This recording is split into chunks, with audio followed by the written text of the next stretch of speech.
Hi everyone, this is Mo Volans for Tuts Plus, and this is a quick tip where I'm going to demonstrate how to use the reverb or the tail generated by reverb creatively, or at least get you to a point where you can start to use it creatively. This can also be used for delay as well, just so you know.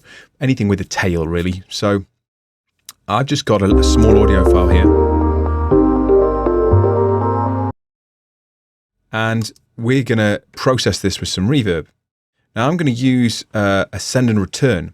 So to do that, let's open the mixer up, and I'm going to set up this send here and go to bus 1.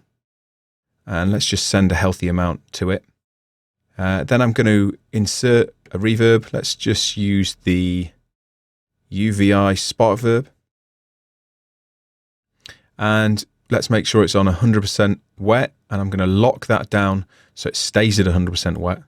And then I'm going to use something enormous so that it's really obvious and, you know, so that it's really exaggerated.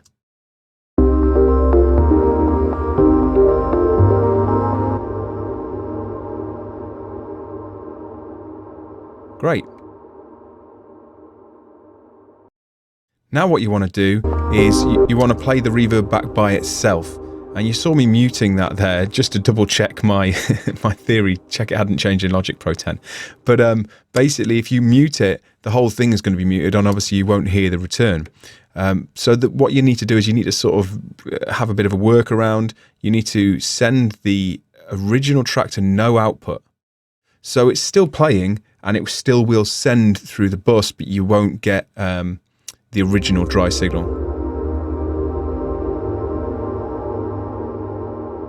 And you get this beautiful reverb wash. It's obviously 100%. You could do this, by the way, by having it as an insert and 100% wet. But I find with this, you've got the send return to use as you move through the mix. You can still use it as a send return, and you can do this with several sounds. So you've sort of got this global return that you can throw things into, and you can just quickly select no out and have any amount of sounds exported in this way.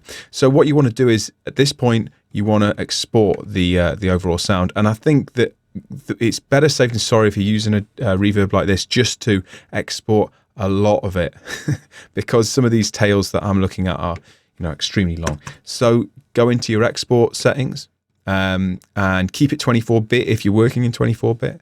We can go offline bounce. We'll just put overload protection on only. You can include an audio tail, but you might risk, you know, if it's an endless reverb or a delay with a lot of feedback, you may end up, you know, exporting something that's 30 minutes long. So we'll go with AF or WAV, whatever, bounce it, and we'll just bounce this to the desktop so I know where it is. Really quick bounce. You can always bounce in place as well, but you know, I often like to have this control, and I'm just going to bring this into a new audio track. Now we can zoom in, and you can actually go ahead and turn that bus off because you've got the dry and the wet, and you can mix them. So, oh, and remember to turn this back to stereo output.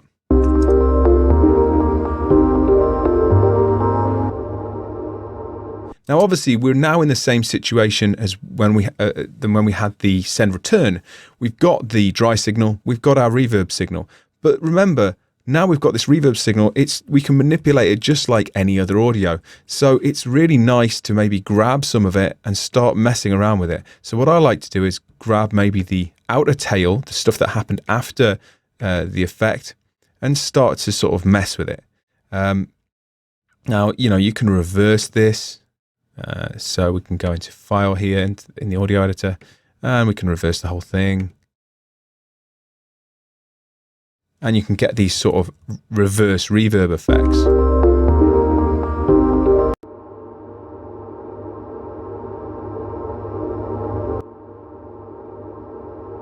And obviously we've reversed the whole file, so it's doing it twice. But as well, what I like to do is maybe loop some of it. So grab sort of the peak of the file, and, you know, get a repetitive section and start to mess with it in this way. So you can start to maybe loop a section there. and you can sort of get a really Boards of Canada style, you know, atmosphere. There's a bit of a click in there, but it's sort of lends to it. Maybe try distorting it. Let's just go with some clip distortion. Actually, the Bit Crusher distortion might work better on this. Bit Crusher. That's nice. And then we can maybe filter it as well. I'll go with my favourite. Actually, we'll go with a Moog filter to get some real sort of vintage flavour. Drive this as well.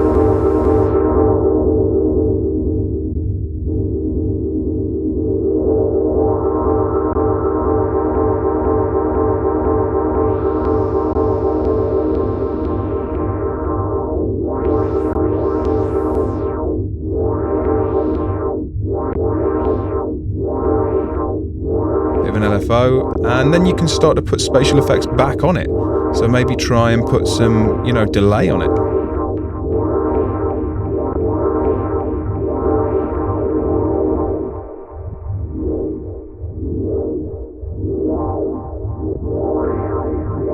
Now, obviously, this is one example of about a million things, in fact, countless things you could do. But what I like about it is when you export these effects tails, and like I say, do try it with it, delay as well, you get this sound bed that is really linked and really related to your original audio. So it's in tune, it's harmonically, it harmonically matches it. It's very different though, you know, it's hugely stereo, it's very atmospheric. And it sounds like a completely different sound, but it shares the same DNA, if you like. So it's going to fit in your mix. So if you're looking for a sound bed or like a pad sound, I mean, you saw how quickly I did that. Maybe don't go to the synthesizer. Maybe don't start trying to program, you know, a synth sound from scratch. Maybe try this and drop it in an intro or in a breakdown, and you've got an instant atmospheric sound bed that you can just manipulate till your heart's content. So that's how to quickly get, you know, only the reverb tail and use it creatively. Do that in any DAW, do that in any application, and see what you come up with. Tell me if this is helpful. Tell me what else you want to see, and I'll see you on the flip side.